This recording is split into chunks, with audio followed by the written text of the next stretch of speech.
Pak Ustadz Dery, aku pengen tanya, kenapa kan Tuhan Maha Kasih, kenapa nggak semuanya itu masalah, kan nggak adil ya artinya ya, kalau misalnya semua dikasih ujian tuh beda-beda, ada yang ujian berat, ada yang ujian ringan, kenapa nggak semuanya sama atau semuanya bahagia aja Pak Ustadz? Iya Allah, Masya Allah.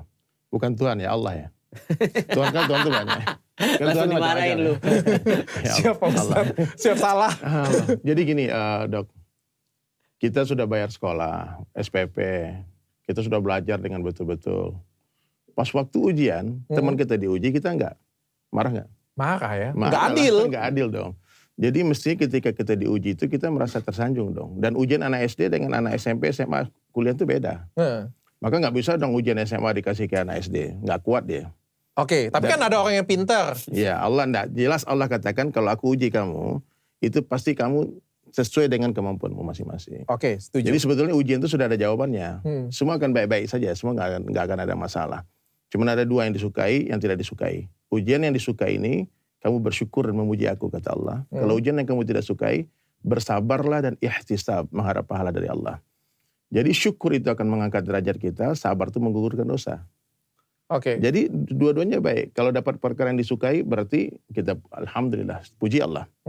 Kalau dapat perkara yang tidak disukai, maka kita bersabar, ihtisab. Yang jelas, Allah Ta'ala tidak pernah berbuat zalim.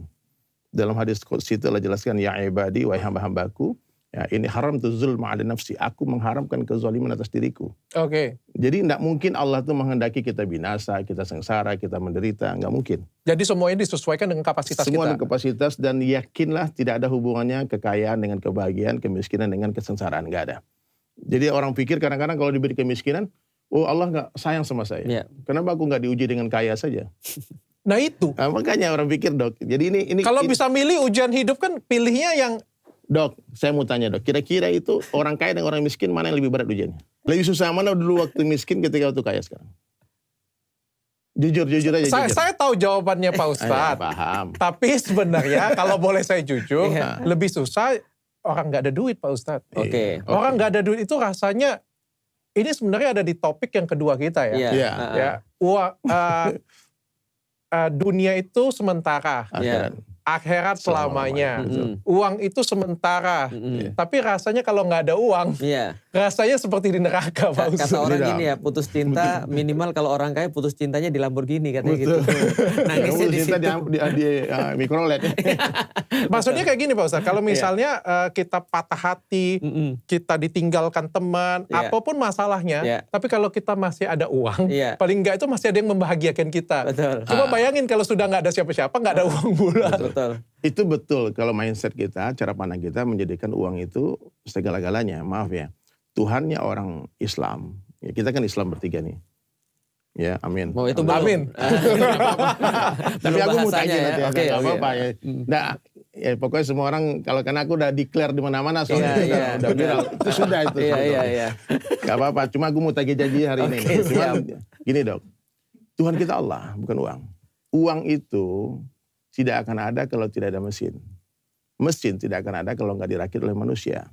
Sebuah kejahilan yang teramat sangat. Orang dia cetak uang lalu dia bergantung kepada uang. Jadi ketika orang menjadikan uang ini sebagai Tuhannya dia, maka dia berasa dengan ada uang tenang hati dia. Tapi orang beriman, ada Allah tenang hatinya. Ada uang, nggak ada uang. Oh, oke. Paham. Kalau orang beriman, ada uang, nggak ada uang, tenang hatinya. Ada Allah. Tapi kalau orang tidak beriman, maaf. Seberapa banyak pun uangnya dia, banyak belum tentu cukup.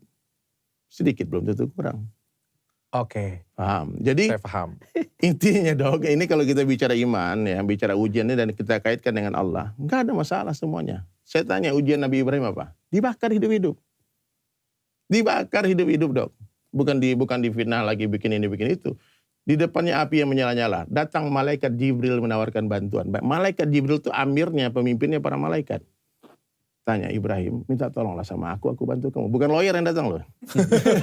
Ya, ini malaikat Jibril yang datang. Okay. Tapi karena Nabi Ibrahim ini memang Abu Tauhid, bapaknya iman, bapaknya orang-orang beriman. Dia cuma katakan satu kalimat, hasbunallah wa ni'mal wakil. Ni'mal maula wa ni'mal nasir. Wahai Jibril, cukup bagiku Allah yang menolong aku. Dia sangka baik kepada Allah. Maka saya sering katakan, sangka baik kepada Allah itu lebih kuat daripada Jibril alaihissalam.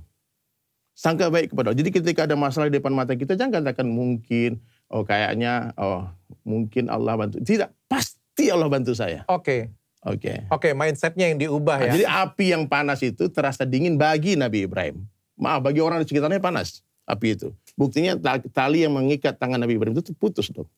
Oke. Berarti api panas kan? Tapi Nabi Ibrahim yang merasakan, orang kasihan lihat dia, tapi dia bahagia. Sampai orang bertanya, kapan saat terindah dalam hidupmu wahai Ibrahim? Ketika aku dibakar.